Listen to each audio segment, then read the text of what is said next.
प्रिय विद्यार्थियों, पिछली क्लास में हमने राजस्थान के भौतिक स्वरूपों में पश्चिमी राजस्थान पढ़ा था, उसकी विशेषताएं पढ़ी थी। आज हम दूसरा उसका भाग, राजस्थान को 4 भागों में बांटा हुआ है। उसमें पश्चिमी राजस्थान, दूसरा अरावली पर्वतीय प्रदेश, तीसरा पूर्वी मैदान और चौथा हाड़ौती का पठार। अरावली पर्वतीय प्रदेश के बारे में आज हम डिस्कस करेंगे। जैसा कि आप मैप में देख सकते हैं, यह राजस्थान के बिल्कुल मध्य में राजस्थान को 2 भागों में विभाजित करता है। अरावली पर्वत राजस्थान का वह पर्वत है जो विश्व ना सिर्फ भारत का बल्कि विश्व का सबसे प्राचीनतम पर्वत श्रृंखला है। जैसा कि मैंने पहले मेंशन किया है, यह राजस्थान को उत्तर से दक्षिण 2 भागों में विभाजित करता है और यह उत्तर पूर्व से लेकर के, अगर हम इस मैप में देखें तो उत्तर पूर्व से इसका विस्तार दक्षिण पश्चिम तक है। और यह यहाँ गुजरात का पालनपुर, जैसे ही हमारी राजस्थान की सीमा खत्म होती है, यहाँ पालनपुर है। पालनपुर से स्टार्ट होकर के और दक्षिणी राजस्थान के राज्यों से होता हुआ यहाँ दिल्ली के जवाहरलाल नेहरू यूनिवर्सिटी तक इसका विस्तार है और ये लगभग 692 किलोमीटर लंबाई में है। अगर राजस्थान में इसका विस्तार देखें तो खेतड़ी से लेकर दक्षिण पश्चिम में खेड़ ब्रह्मा तक इसकी टोटल लंबाई 550 किलोमीटर है। अरावली पर्वत का विस्तार राज्य के 7 जिलों में है: सिरोही, उदयपुर, राजसमंद, अजमेर, जयपुर, दौसा और अलवर।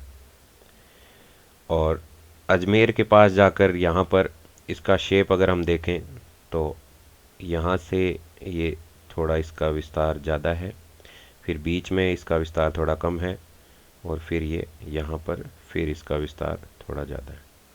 तो बीच में से थोड़ा अरावली यहाँ अजमेर के पास में थोड़ी संकरी है, बाकी यहाँ पर और उत्तर पूर्व में काफ़ी फैली हुई है।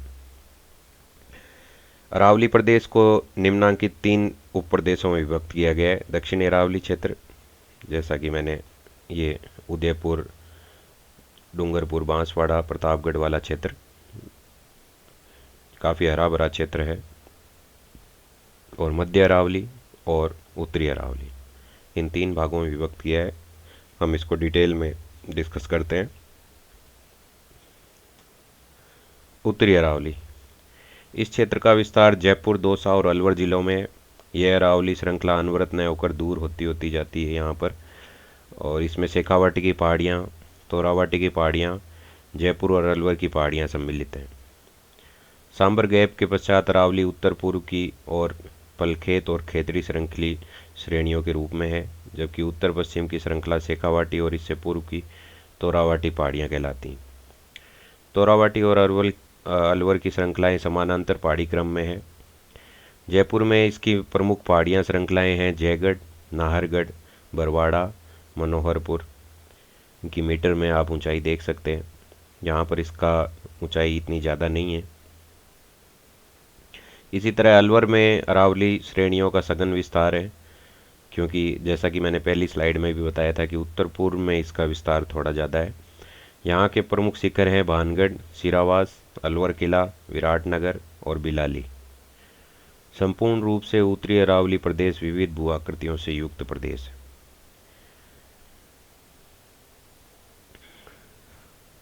आगे देखते हैं अरावली का जो दूसरा विभाजन किया हुआ है, मध्य अरावली। यह क्षेत्र मुख्यतः अजमेर ज़िले में विस्तृत है, क्योंकि मैंने पहले मेंशन किया था कि बीच में अरावली काफ़ी संकीर्ण है और मध्य अरावली के एक और पर्वत श्रेणियाँ हैं तो दूसरी ओर संकीर्ण घाटियाँ हैं और समतल स्थल भी स्थित है। आप अजमेर के आसपास का इलाका देखेंगे तो इसी तरह का है। उत्तरी अजमेर में समतल क्षेत्र है तो ब्यावर क्षेत्र में अनेकानेक पहाड़ियों से युक्त असमतल क्षेत्र है। अजमेर के दक्षिण पश्चिम में तारागढ़ और पश्चिम में सर्पिलाकार पहाड़ी श्रेणियाँ नाग पहाड़ कहलाती है। इसी नाग पहाड़ से लूणी नदी निकलती है। इसका कुछ भाग जयपुर और पश्चिमी टोंक जिले में भी है। इस भाग में अरावली की औसत ऊंचाई 930 मीटर है। टाटगढ़ तहसील में दूर महाराज की ऊंचाई 933 मीटर है।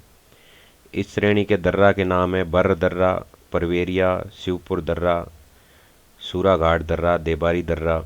इन पर्वत श्रेणियों के मध्य उपजाऊ घाटियां हैं।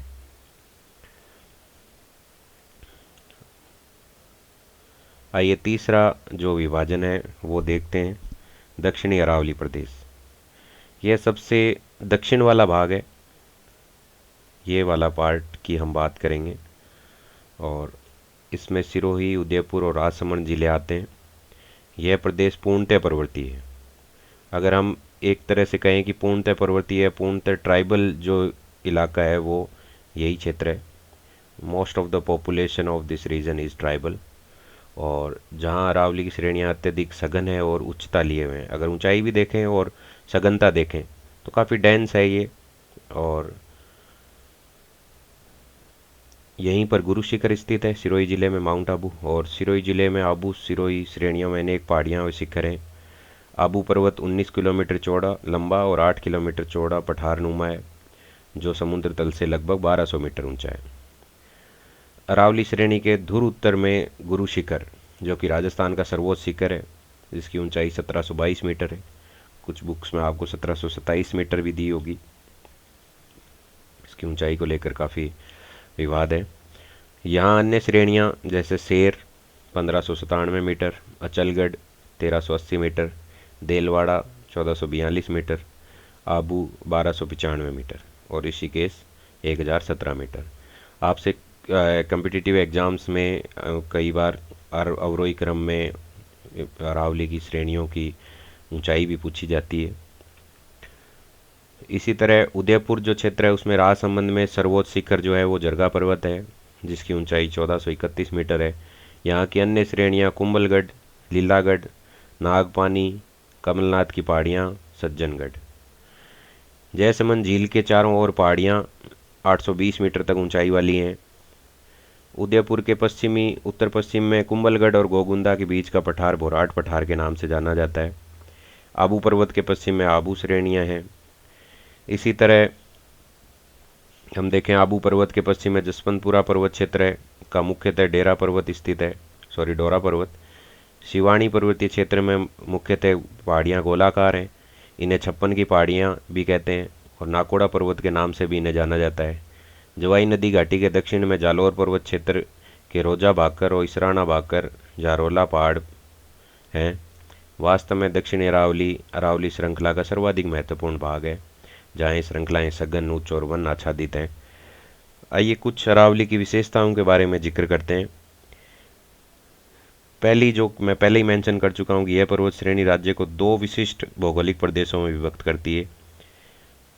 जिस तरह से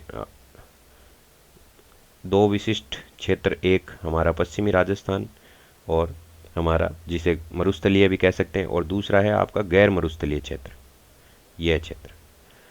और एक मैंने ये भी बताया था कि हवाओं के समानांतर जो अरब सागर से जो मानसूनी हवाएं आती हैं वो ये श्रेणी समानांतर होने के कारण वर्षा नहीं ला पाती, लेकिन इधर से जो बरसात या हवाएं चलती हैं मानसूनी, उन हवाओं को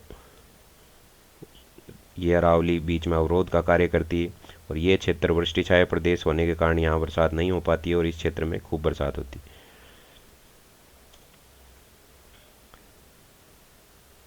इसी तरह दूसरी विशेषता अगर हम देखें तो अरावली श्रेणी सदैव से पूर्ववर्ती मरुस्थलीय विस्तार को रोकती है।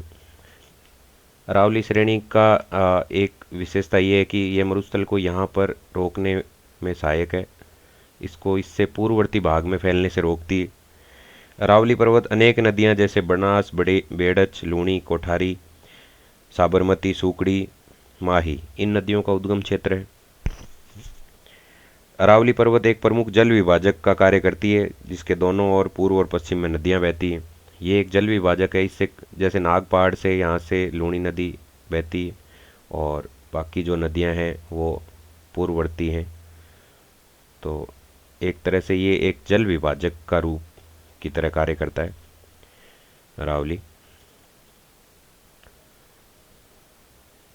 साथ ही यदि हम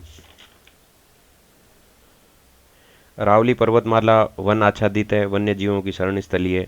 विगत वर्षों में वनों की अत्यधिक कटाई के कारण इसे हानि पहुंची है। फिर भी अनेक क्षेत्र वन आच्छादित हैं, जिसमें बहुत सी दुर्लभ प्रजातियां मिलती हैं। इसी प्रकार वन्य जीवों की ये शरण स्थली भी है। यहाँ पर इस क्षेत्र में सरिस्का, रणथंभौर जैसे वन्य अभ्यारण्य भी हैं। अरावली पर्वत क्षेत्र में बहुत सी झीलें भी हैं, जो हमें पेयजल और सिंचाई की सुविधा उपलब्ध करवाती हैं तथा पर्यटन के लिए भी अच्छे हैं। राज्य को राजस्व की प्राप्ति होती है। प्रमुख झीलें जैसे राजसमंद, जयसमंद, फतेह सागर, पिछोला, बाल समंद, आना सागर, फाय सागर, स्वरूप सागर।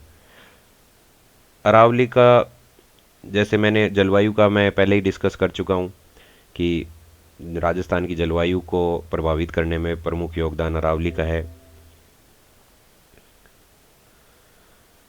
इसी तरह पर्यटन स्थल भी यहाँ काफ़ी हैं, मंदिर, किले, झीलें, अभ्यारण्य जो पर्यटकों को आकर्षित करते हैं। मैंने पहले भी ये डिस्कस किया था। तो ये तो था ऑल अबाउट अरावली। अगले वीडियो में हम डिस्कस करेंगे पूर्वी मैदान के बारे में और हाड़ौती के पठार के बारे में, जो दक्षिण पूर्व का पठार है, तो उसके बारे में। धन्यवाद। और हमारे इस कॉलेज के यूट्यूब चैनल को आप सब्सक्राइब ज़रूर कर दें और बेल आइकन पर क्लिक ज़रूर कर दें। चैनल का नाम है CCGC के खींवसर। इसे आप अगर यूट्यूब में सर्च ऑप्शन में डालेंगे तो आपको यूट्यूब चैनल के वीडियोज़ मिल जाएंगे। धन्यवाद।